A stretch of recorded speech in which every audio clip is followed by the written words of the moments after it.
Bonsoir et bienvenue en ce vendredi 29 juillet 2022. Et nous en sommes arrivés ce jour à la méditation numéro 834 et plus particulièrement à la méditation numéro 548 dans le livre de l'Apocalypse, mais pas que nous méditons ensemble depuis le 1er janvier 2021. Avant de poursuivre dans notre méditation du jour, prenons aujourd'hui un verset qui se trouve dans Éphésiens chapitre 4 au verset 29 et nous allons le prendre en parole de vie. Il est écrit « Aucune parole mauvaise ne doit sortir de votre bouche. Dites seulement des paroles utiles qui aident les autres selon leurs besoins et qui font du bien à ceux qui vous entendent. » Merci Père, merci Seigneur, merci bien-aimé Saint-Esprit. Tu nous montres et tu nous dis encore une fois qu'il faut faire attention à ce que nous disons, à ce qui sort de notre bouche, à ne dire que des paroles utiles, afin de ne pas déjà personnellement nous blesser, mais aussi froisser les autres. À ce sujet, j'ai partagé aujourd'hui un partage de Daniel Fouquet-Froissart, notre sœur, et qui fait référence à ce que nous disons aujourd'hui, comme quoi il n'y a pas de hasard. Et tu nous dis de réfléchir finalement, parce que cela blesse, cela fait mal, cela laisse des traces. Alors, apprends-nous à ne déclarer, ne proclamer que des paroles bonnes, utiles, qui ne servent qu'à te glorifier et à faire du bien aux autres. Car tout le reste, toutes les autres paroles ne viennent pas de toi, ne sont pas inspirées par toi. Alors, apprenons à comprendre ceci, à l'entendre attentivement, à t'obéir à ce que tu nous dis et à mettre en pratique, bien entendu, ce que nous avons entendu ce soir. Amen.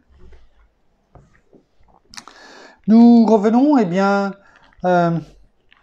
au verset 8 et 9 du chapitre 4 du livre de l'Apocalypse, ces deux versets que nous suivons depuis bien longtemps maintenant, afin que nous comprenions que notre cœur doit être entouré de cette grâce, de cette gloire de Dieu.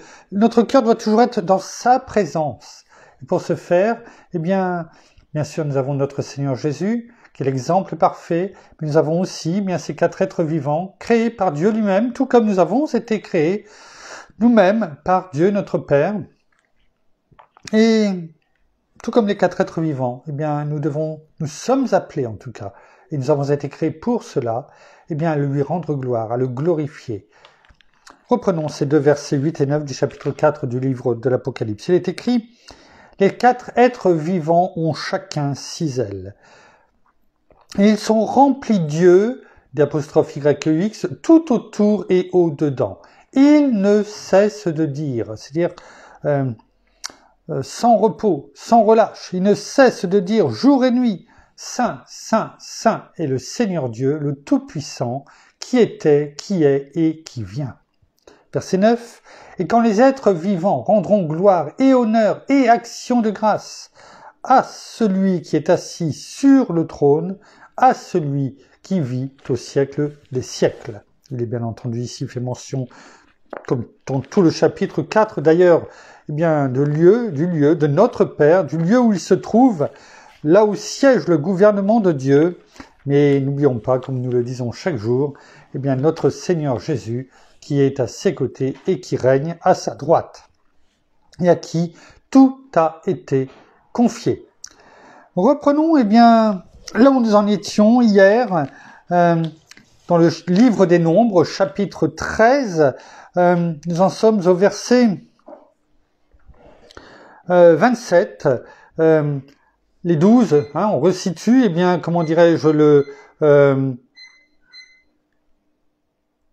on resitue la situation, le contexte, pardon, je cherchais le mot.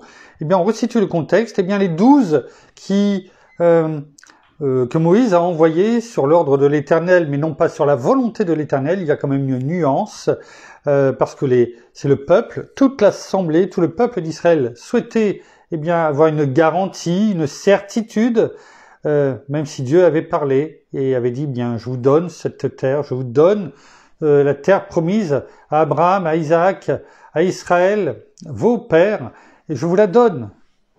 Et plus jamais vous n'aurez besoin de rechercher de la nourriture à manger.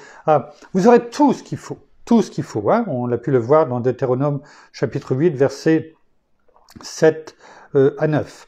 Et les 12 reviennent, bien entendu, et la première chose qu'ils disent, tout en allant directement vers Moïse, Aaron et toute la communauté, ils le disent à la vérité, virgule. C'est-à-dire tout finalement ce que notre Dieu l'Éternel, le Tout-Puissant, avait déclaré et proclamé de ce qu'il nous donnait, ce que finalement cela a déjà dû suffire, ils reconnaissent eux-mêmes que tout ce qui a été dit, déclaré, proclamé, c'est la réalité. C'est la réalité. Et finalement, je réfléchissais à cela encore aujourd'hui, et même si ce n'était pas la volonté de Dieu d'envoyer des espions, il l'a fait, il a donné ordre à Moïse de le faire, de les envoyer, parce que c'était l'état moral de toute l'assemblée, de tout le peuple d'Israël, leur cœur. Il avait vu leur incrédulité. Et finalement, je suis persuadé que quand ils reviennent, et quand ils déclarent finalement ceci, que c'est la vérité, que tout ce que, ils ont vu là-bas, c'est tout ce que, exactement comme le Dieu Tout-Puissant l'avait déclaré et proclamé, et ils l'ont rendu. Regardez les fruits finalement, c'en est la preuve. C'en est la preuve. Bien sûr, il y a cette grappe de raisin qui devait être immense, soutenue par cette perche grande comme un brancard, donc comme la grandeur, plus grande que la grandeur d'un homme, bien entendu, des grenades, enfin plein d'autres fruits. À mon avis, il devait y avoir sûrement en plus d'autres choses.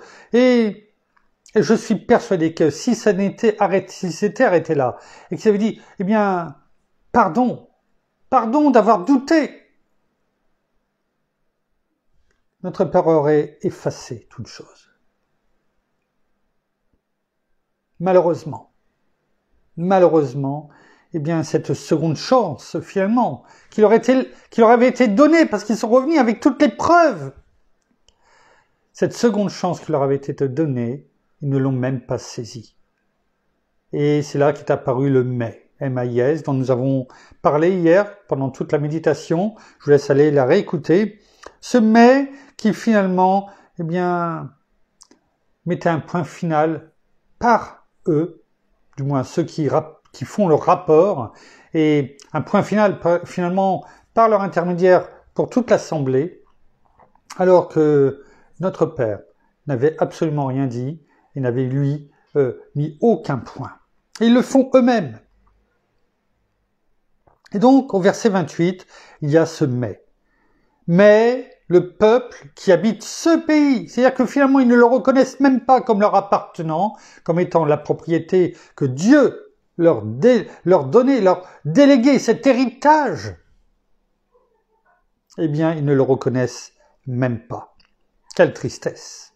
Quelle tristesse! Et il continue. Mais le peuple qui habite ce pays est puissant. Les villes sont fortifiées, très grandes. On va déjà regarder tout cela. Mais le peuple qui habite ce pays est puissant. Puissant, c'est-à-dire de l'adjectif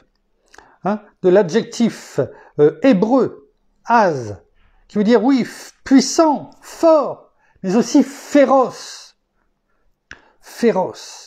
cruel, vorace. Voilà comment, les mots qui traduisent cet adjectif az, hébreu, az. Dur, rempli de dureté. Vous voyez, déjà, ça commence fort. Mais, donc, qui mettait ce point final pour eux, mais ils l'appuient, ils en remettent des couches et des couches, si on peut s'exprimer ainsi, en disant eh bien qu'il est voilà puissant avec tout ce que l'on vient de dire, qui définit le mot Az. Les villes sont fortifiées, les villes. Là, il parle des villes. Et le mot hébreu pour ville ici, le mot hébreu l'adjectif hébreu gadol, eh bien, veut dire, les villes, qui est l'adjectif, le nom masculin, on va y arriver, hébreu, ir, qui veut dire agitation, angoisse, terreur. Bien sûr, ça veut dire ville en premier, mais au-delà, ça veut dire aussi agitation, l'angoisse, la terreur. C'est-à-dire que finalement, ils sont en train de dire ces villes, bien, sont terrifiantes, sont angoissantes. Voilà ce qu'ils disent ici. Notons que c'est le même mot, le même nom masculin, ir, qui est utilisé quand on parle, eh bien, des villes dans lesquelles Lot a été habité, les villes qui sont dans la plaine, lorsqu'il a quitté Abraham, Sodome et Gomorrhe. Quand il est parlé de ces villes, c'est la même chose. Et donc, vous voyez, eh bien, on parle de ces villes comme étant angoissantes, féroces, remplies de terreur, où l'agitation règne. Et si vous vous rappelez, eh bien, finalement, tous les événements avec Lot, eh bien, on peut se dire, eh bien, oui, c'est exactement cela. Et le fait d'y aller, eh bien, voilà comment ils décrivent ces villes. On dirait qu'ils essayent de toujours trouver un superlatif afin de décourager tout le monde. Parce que là, c'est ce qu'ils sont en train de faire. Ils sont découragés malgré, eh bien, tous les fruits qu'ils ont rapportés. Je parle de fruits réels, mais aussi tout ce qui vient de la terre promise, de tout ce que Dieu a donné, les preuves finalement. Et ils sont en train, eh bien, de rajouter des choses terrifiantes de leur bouche, tout comme on l'a prié, eh bien, en introduction à cette méditation.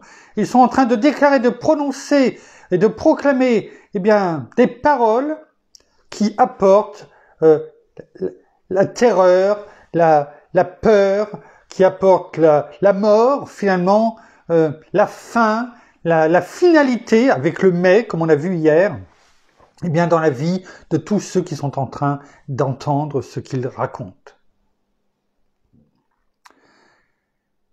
Les villes sont fortifiées. Les villes sont fortifiées. Là, ça vient du verbe hébreu batsar, qui veut dire, bien sûr, fortifié, close, qui sont même, ça décrit également quelque chose qui est rendu inaccessible. Finalement, en mettant, eh bien, ce verbe fortifié, batsar, en hébreu, eh bien, ils disent que ces villes qui font peur, qui sont agitées, qui remplies de terreur, eh bien, sont en plus inaccessibles. On ne peut rien faire. On peut rien faire. Elles sont remplies de secrets, de mystères. Voilà ce que ça veut dire, batsar. Je prends le temps de le faire parce que quand on lit comme ça en français, eh bien, certes, on comprend ce que ça veut dire. Mais en hébreu, lorsqu'ils sont venus et qu'ils ont déclaré ces choses-là dans cette langue-là, c'était beaucoup plus fort pour ceux qui entendaient. C'était beaucoup plus fort. Ils comprenaient exactement ce que ça voulait dire. Et non seulement ils comprenaient, mais ils imaginaient les choses. Et finalement, eh bien, cela les remplissait, eh bien, encore plus, eh bien, de terreur. Et ne parlons pas de leur foi, parce qu'ils étaient déjà incrédules. Et s'il y avait besoin, eh bien, qu'en plus, on rajoute cela pour que leur foi soit au plus bas, en dessous de zéro, eh bien, c'est le cas, Elle était déjà pas bien haute à ce moment-là, mais alors après, ce récit, ce rapport, eh bien, il n'y avait plus guère comment dirais-je, de chance pour que cela change. Donc ces villes sont fortifiées, très grandes, très. Très, c'est un adverbe en français. Mais c'était aussi un superlatif absolu. C'est-à-dire que quand il y a très, bien souvent il y a un adjectif qui suit, comme là par exemple puissant, et c'est un superlatif absolu, qui met les choses à un degré très élevé, qu'on ne peut atteindre finalement. Alors si c'est positif l'adjectif, eh bien, ça montre comme la puissance de Dieu. Mais non, ce n'est pas la puissance de Dieu qui met là, mais c'est quoi? C'est les villes. Les villes, elles sont en plus très grandes. Déjà, fortifiées, on l'a vu, eh bien, le verbe hébreu voulait dire inaccessible. Mais là, ils disent en plus qu'elles sont très, très, donc avec ce superlatif absolu, très grandes. Mais ici, c'est l'adjectif qui est utilisé ici pour grande, c'est en hébreu l'adjectif hébreu gadol, et qui veut dire oui grand certes, mais aussi large, c'est-à-dire aussi grand en grandeur, hauteur, qu'en étendue, qu'en largeur. C'est-à-dire que ce sont des villes étendues, grandes, en nombre, en intensité, qui sont bruyantes, et ça fait rapport un petit peu à ce que nous avons pu voir auparavant. Voilà, eh bien, ce qu'ils sont en train de dire. Et gadol est utilisé pour montrer, parce que c'est pas un adjectif qui est utilisé ici avec ce superlatif, je dirais, auparavant, avec très, l'adverbe, ce superlatif absolu.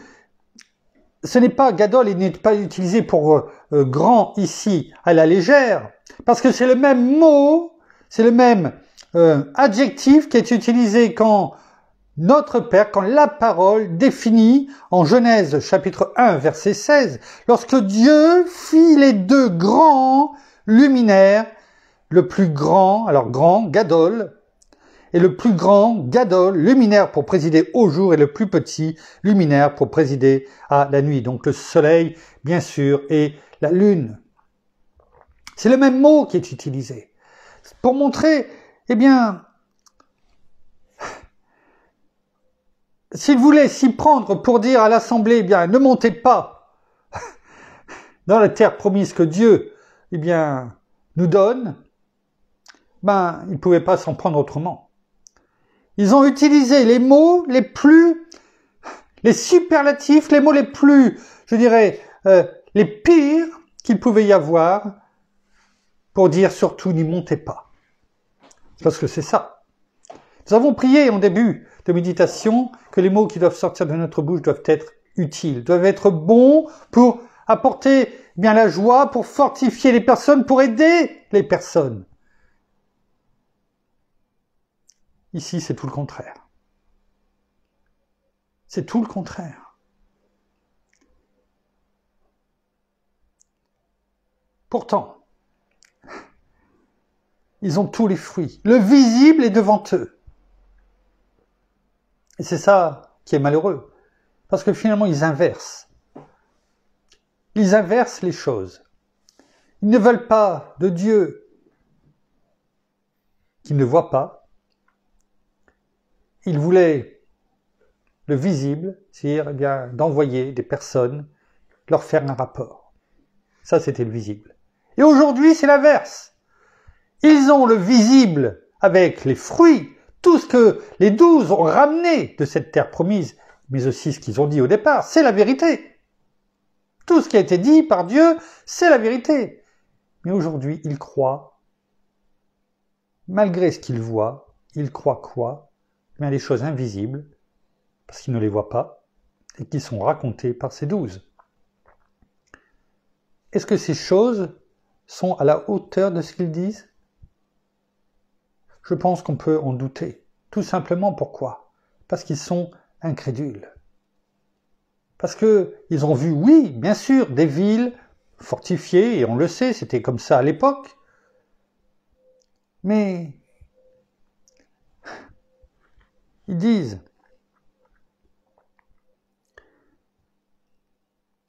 Ces villes sont très grandes.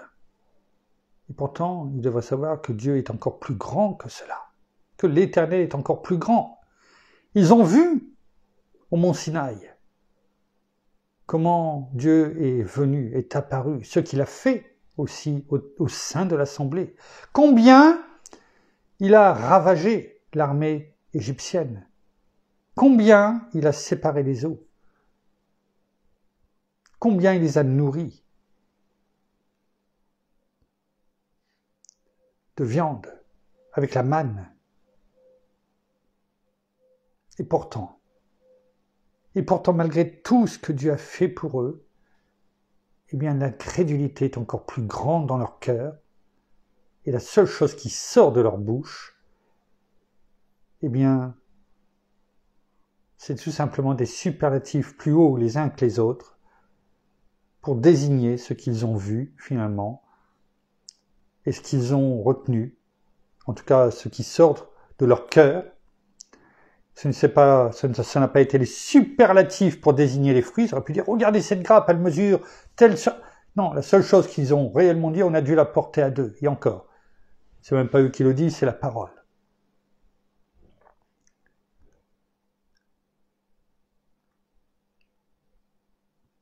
Nous y avons vu, la fin du verset 28, des enfants d'Anak, des Anakim. On y reviendra un petit peu plus loin dans 2-3 versets. Les Amalécites habitent la contrée du Midi, c'est-à-dire du Négueb. Les Essiens, les Jébusiens, les Yébusiens et les Amoréens habitent la montagne. Et les Cananéens habitent près de la mer et le long du Jourdain. Finalement, là, ils sont en train de, après avoir dit que les villes étaient très grandes, fortifiées, inaccessibles, ils sont en train de dire maintenant, eh bien, non seulement il y a des villes inaccessibles qu'on ne peut pas prendre, indestructibles, mais en plus, eh bien, si on y va, on sera entouré de peuples plus puissants les uns que les autres. Ils ont même dit, et eux ils ont compris, mais nous on n'a pas encore peut-être compris pourquoi ils ont parlé des enfants, des descendants d'Anak.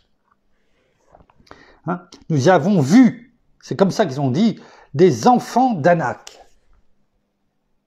On verra, je pense, demain, eh bien, pourquoi ils ont commencé par cela. Des enfants d'Anak. Et ils sont en train de dire, eh bien, il y a en plus, il y a des peuples partout. Alors, entre tous ces peuples, toutes ces villes, plus grandes les unes que les autres, fortifiées, imprenables, indestructibles, eh bien, ça ne vaut pas le coup de monter. Parce que sinon, on part à la catastrophe. Comment on va faire? Mais là, à aucun moment, il est dit que Dieu va les aider. Il ne le prononce pas, il ne le déclare pas. Aucune parole utile, finalement, comme on a pu le dire en début de méditation. Aucune parole utile. En revanche, ce sont des paroles qui détruisent peut-être les maigres espoirs, peut-être qu'avait encore l'Assemblée. Le peu de foi qu'ils avaient, même si, pour dire comme la parole, si c'était encore un grain de moutarde, eh bien, ce grain de moutarde a disparu. Parce que là, il n'y a plus d'espoir après avoir entendu un message, ce message. Demain, nous verrons que finalement, dans ces 12 espions qui sont revenus, ces 12 personnes, ces 12 chefs, ces 12 princes qui sont revenus, un de chaque tribu, eh bien, nous verrons qu'il y en a deux. Deux qui sont quand même, cependant, différents. Nous verrons lesquels, nous verrons ce qu'ils vont dire, ce qu'ils vont faire, et on verra surtout, eh bien, dans les 2-3 prochaines méditations, pour conclure ce chapitre 13 du livre, du livre des Nombres, eh bien, ce que l'on doit aussi en retirer pour notre vie. Je crois qu'on a déjà bien avancé. Normalement, on doit comprendre nos cœurs, ce que l'on doit dire, ce que l'on doit entendre, ce que l'on doit faire, ce que l'on doit eh bien, vers qui on doit regarder. Et quand les fruits que Dieu donne, eh bien, sont dans nos vies, eh bien, non seulement les voir, et non pas passer à côté, parce que finalement, ils avaient les fruits devant eux. Et ils devaient être, je dirais, quand je dis les fruits, au sens large, réels et le reste, qui n'est pas forcément cité. Mais finalement, ils ne les voient pas. Et cela, malheureusement, ça arrive beaucoup dans nos vies. Bien souvent, nous avons tellement de fruits qui nous sont donnés par notre Père, notre Seigneur, notre bien-aimé Saint-Esprit. Des fruits dans nos vies, pour nous, personnellement, pour le conjoint, pour la famille, nos frères et sœurs, nos bien-aimés. Et on doit se réjouir. Et non pas être jaloux de ce qu'ils peuvent avoir, que nous n'avons peut-être pas forcément et que nous avons peut-être demandé. Mais se réjouir de ce qu'ils ont, parce que c'est la main de Dieu qui leur donne. Se réjouir parce qu'en disant, eh bien, ce qu'ils ont eu, c'est une fois de plus un fruit de Dieu. Et le prochain, ça sera moi. Parce que Dieu ne fait pas exception de personne. Il aime ses enfants. Et il donne en temps et en heure voulu. Son timing est parfait. Mais bien souvent, nous ne les voyons même pas. Comme le peuple d'Israël, c'est devant nous. Et finalement, on écoute les pensées de l'ennemi. Oh, on ne le voit pas. Mais ses pensées sont bien réelles. Il est là pour influencer les choses. Et nous détourner. Parce qu'il n'aura de cesse de le faire jusqu'au retour de notre Seigneur Jésus. Jusqu'à son avènement. Parce que, eh bien, c'est un menteur. C'est sa nature. Et il n'aura de cesse que de faire cela. Et c'est ce qu'il a fait avec le peuple d'Israël. Il a détourné leur regard des fruits de Dieu, de ce qu'il leur donnait, de ce qu'il leur offrait sur un plateau, pour qu'ils écoutent les mensonges, comme ça s'est passé avec Adam et Ève. Et dans ce cas-là, eh bien, les superlatifs négatifs, eh bien, ne font que de grossir. Vous savez, c'est comme quand on a peur de quelque chose, eh bien, une phobie, tiens, ceux qui ont peur des araignées, par exemple, c'est le mot qui me vient, bien souvent une petite araignée comme ça, eh bien, ça a été le cas avec une de nos filles encore ces derniers jours, elle dit, oh, j'ai tué une araignée, quand elle est arrivée, c'était presque une pastèque, ou un melon. Et finalement, elle a fini par dire c'était comme ça. Et c'est cela. L'ennemi utilise les phobies, les mauvaises choses, ce qui peut nous faire peur, ce qui est négatif en tout cas, et puis nous faisons notre propre cinéma. Et il y en a qui sont doués pour cela. On le voit ici avec le rapport que font ces espions. Merci Père, merci Seigneur, merci bien-aimé Saint-Esprit pour tout ce que tu nous apportes au quotidien, ce que tu fais. Et un petit changement ce soir, mon épouse n'est pas à côté de moi, mais je sais qu'elle l'est au moins de cœur. Et en tout cas, eh bien, je voulais aussi vous faire passer un petit message personnel. Eh bien, je souhaitais souhaiter un joyeux anniversaire à notre petit-fils Mathéo, qui a 1 an aujourd'hui, et on lui souhaite, en tout cas, toute la famille, et je lui souhaite un joyeux anniversaire. Et maintenant, eh bien, Mathéo, tu n'auras plus ce mois anniversaire, c'est terminé, comme les autres avant. En attendant, eh bien, un prochain, ou qui prendra la relève, en tout cas pour les mois anniversaires. Voilà. Maintenant se termine la méditation et nous vous bénissons abondamment de toutes les bénédictions spirituelles dans les lieux célestes en Christ. Nous saluons nos amis au Québec, au Canada, en francophonie, en France et tout autour de chez nous. Et nous vous souhaitons à toutes et à tous une excellente fin de journée pour certains, de soirée pour d'autres, en tout cas à toutes et à tous une excellente fin une excellente nuit, de repos dans la paix de notre Seigneur Jésus-Christ. Et nous vous donnons rendez-vous demain en fin de journée ou en début de soirée pour la suite de nos méditations dans le livre de l'Apocalypse et avec le peuple hébreu et Moïse. En attendant de se retrouver demain, soyez abondamment bénis. À demain. Au revoir.